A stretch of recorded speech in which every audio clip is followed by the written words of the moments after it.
Shalom, shalom, Israel, shalom to the Torah Yahawashi.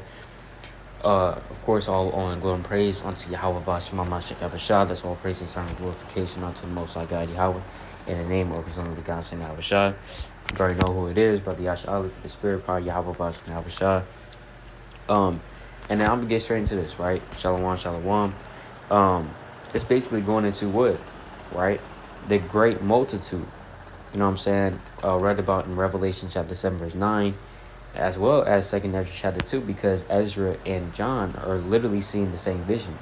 But there's something I really want to touch on within this great multitude that they're seeing within this vision, right? Let's go to 2nd Ezra chapter 2 and verse 40, right? It says, "Take thy number, O Zion, and shut up of those of thine that are clothed in white, which have fulfilled the law of the Lord." What does it mean to fulfill the law?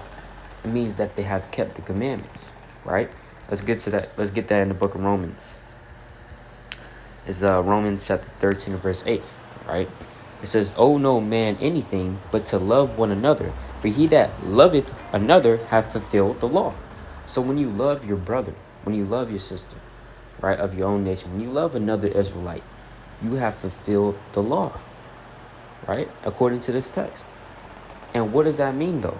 Right? What does it mean? Because you might be like, yeah, well, I love him, right? Yeah, I love my fellow Israelite, right?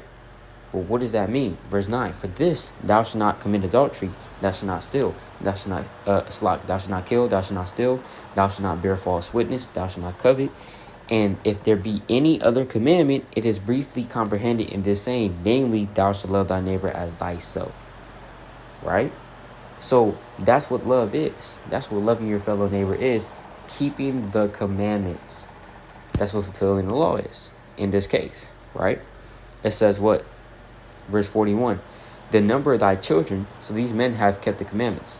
"The number of thy children whom thou longest for is fulfilled. Beseech the power of the Lord, that thy people, which have been called from the beginning, may be hallowed." Right? Verse 42, "I, Ezra, saw upon the Mount Zion a great people, whom I could not number, and they all praised the Lord with songs. And in the midst of them there was a young man of a high stature, taller than all the rest. And upon every one of their heads he set crowns, and was more exalted, which I marveled at greatly." You see that? So who is this young man, right, of a high stature, taller than all the rest? This is going into Yahawashi, right? Because let's go down to verse 47. It says, "So he answered and said unto me, It is the Son of the Most High, whom they have confessed in the world." So this man that's taller than all the rest, that is literally the Son of the Most High. That's talking about Yahawashi, right? Verse 43, it says, "And upon every one of their heads he set crowns, and was more exalted, which I marveled at greatly." So when Yahawashi was putting crowns on the elect, right? Crown on this brother, crown on that brother, right? Crown on this brother. He became more exalted. The one that was giving out the crowns.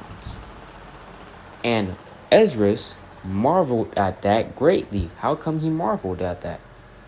Right? Why? Because let's go to the book of Acts. Chapter 20, verse 35. It says what?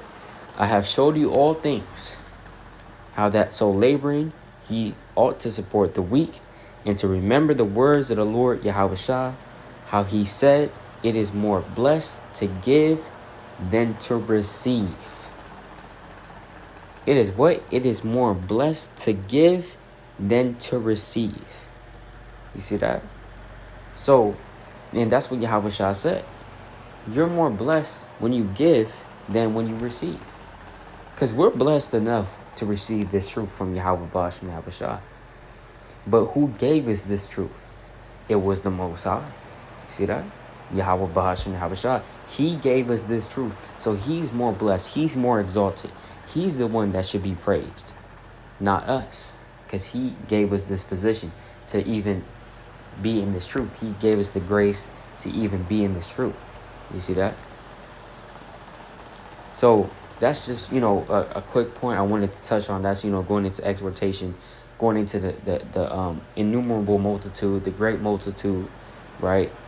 And how that Ezra took account in which when Yahawashi was putting crowns in these men, and the Lord always talks about, giving us a crown, right?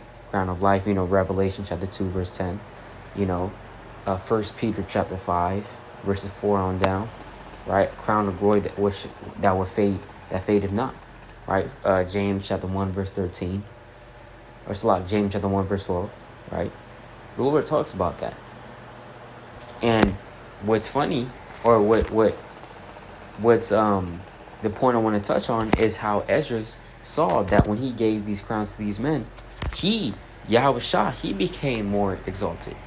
And that just links up to what he said in Acts, or mentioned by Paul in Acts chapter 20 verse 35, how that you're more blessed to give than to receive. You see that? So just remember that even when you are giving alms, right? When we're giving alms, we're teaching, right? We're, really the ones that's more blessed, right? Through the Spirit. Why? Because we're giving that something to someone else. And they're blessed to receive it, but we're also blessed to even have that chance and have that ability, right, to give that to that person, right, through the Spirit. So with that, quick video, through the Spirit and power, Yahawashi, Lord willing, this is edifying. Shalom.